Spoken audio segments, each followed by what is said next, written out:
Sunil Baburao Mendhe, Lok Sabha MP of the BJP joins us. Sunil ji, अगर आप statistics देखते तो ये एकदम अनफेयर है। ऑपोजिशन नेताओं के खिलाफ ज्यादा केसेस है और बीजेपी नेताओं के खिलाफ कम केसेस। तो अगर कोई कहते कि ED is being used unfairly, इस पे आप क्या कहेंगे? सर, दो बातें मैं कहना चाहूंगा। इससे पहले भी जब कांग्रेस की सरकार थी तब भी आप यदि देखते हैं तो रेशियो आपको ऐसा ही नजर आएगा।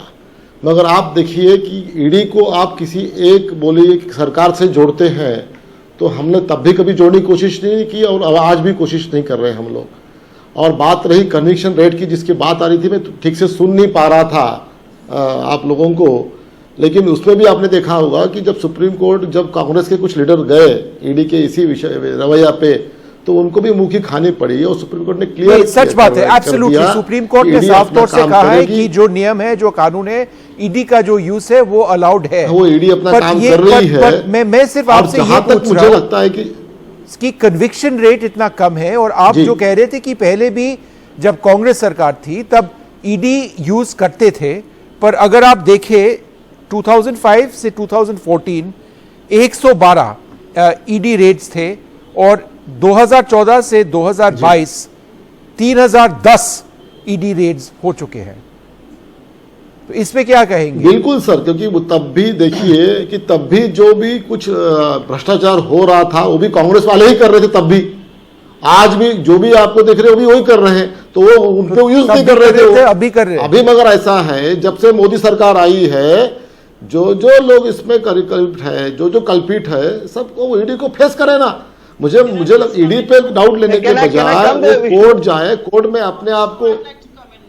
Okay, Supriya, go ahead. Supriya, Maharashtra Sanjay Raut की 1 सेकंड, सुप्रिया, गो अहेड।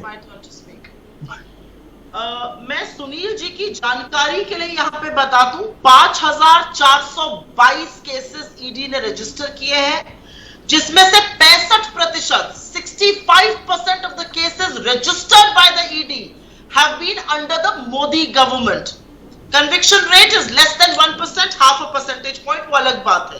लेकिन ईडी जो है ना, अब इंडिपेंडेंट एजेंसी नहीं रहा। बीजेपी वाले ये नहीं समझ पा रहे। ईडी जो है वो भारतीय जनता पार्टी का नया फ्रंटल बन चुका है। ED is being used to topple democratically elected governments. ED is being used to silence critics of this government. ED is being used to settle political scores. ED is being used to intimidate their own so that they don't speak against the wrongdoings of the government. ED के ये KRAs है। आपको चुनी हुई सरकारें गिराना है, पैसा फेंकेंगे और ईडी भेजेंगे। क्या ये इत्तेफाक था कि अशोक गहलोत जी के भाई क्या ईडी पहुंची जब वहां पर दिक्कत थी? क्या ये इत्तेफाक था जब वेस्ट बंगाल का चुनाव हो रहा था तो ममता बनर्जी जी के यहाँ ईडी पहुंची थी, अभिषेक बनर्जी जी के यहाँ? क्या ये इत्तेफाक था कि जब पंजाब का चुनाव हो रहा था तो चंडी जी को ईडी में बुलाया गया था?